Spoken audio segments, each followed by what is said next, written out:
Fakta-fakta dunia yang tersembunyi. Sejarah mencatat ada era yang hilang, dikenal sebagai abad kekosongan, masa yang menyimpan lebih banyak rahasia daripada jawaban. Dan mari kita lihat fakta tua yang sudah ada dan ditemukan oleh manusia zaman sekarang. Yang pertama ada Göbekli Tepe di Turki, berusia lebih dari 12.000 tahun, membuktikan bahwa peradaban kuno jauh lebih maju dari yang pernah kita bayangkan. Göbekli Tepe adalah tempat ibadah yang terletak 15 km sebelah timur laut kota Şanlıurfa, Urfa, di Turki Tenggara. Kuil ini dianggap sebagai kuil tertua yang pernah ada di dunia dan memiliki tiang yang berjumlah 200 batang dan berbentuk bulatan. Terdapat 20 buah bulatan. Setiap tiang mempunyai ketinggian 6 meter dengan berat kira-kira 20 ton. Yang kedua, teknologi kuno tersembunyi Antikythera Baghdad Battery. Ditemukannya perangkat Antikythera dan baterai Baghdad mengisyaratkan bahwa umat kuno memahami teknologi yang kita baru kuasai ribuan tahun kemudian. Mekanisme Antikythera secara umum disebut sebagai komputer analog pertama yang diketahui. 43. Kualitas dan kompleksitas pembuatan mekanisme tersebut menunjukkan bahwa ia pasti memiliki pendahulu yang belum ditemukan selama periode Helenistik. Yang ketiga kota hilang di dunia, kota bawah laut di Kuba, dan Thonis Herakleion di Mesir memperlihatkan peradaban yang tenggelam bersama rahasianya.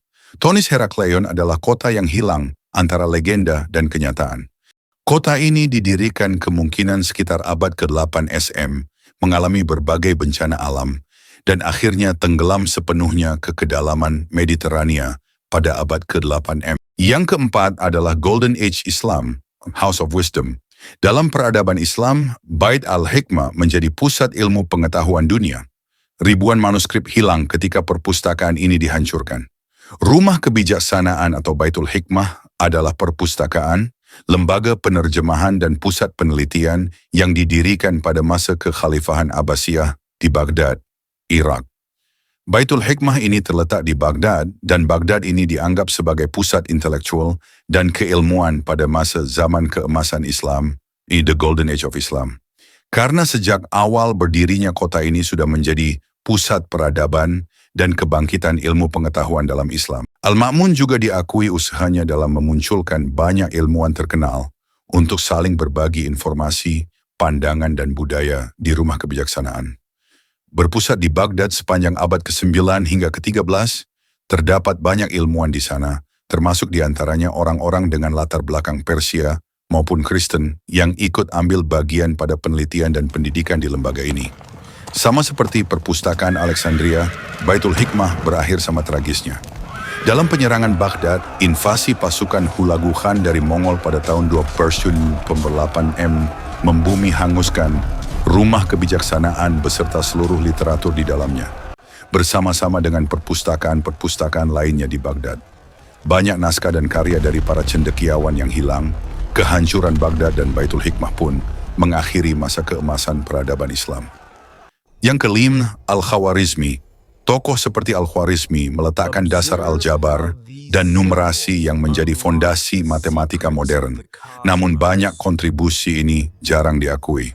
Muhammad bin Musa al-Khwarizmi, bahasa Persia, Abu Ja'far Muhammad bin Musa Khwarizmi, adalah seorang Muslim yang ahli dalam berbagai bidang polimatik, seperti matematika, astronomi, astrologi, dan geografi yang berasal dari Kufah, Irak. Kontribusinya tak hanya berdampak besar pada matematika, tapi juga dalam kebahasaan. Kata aljabar berasal dari kata aljabr, satu dari dua operasi dalam matematika untuk menyelesaikan notasi kuadrat yang tercantum dalam bukunya. Kata algoritme dan algoritma diambil dari kata algorismi, latinisasi dari namanya. Mungkin jika Al-Khwarizmi tidak ada, komputer saat ini tidak akan lahir. Banyak dokumen kuno hilang atau disembunyikan, memunculkan pertanyaan, apakah ada kebenaran yang sengaja ditutupi? Abad kekosongan tetap menjadi misteri. Apakah suatu hari kita akan menemukan jawabannya, atau rahasia ini akan terkubur selamanya? Jangan lupa nonton episode selanjutnya.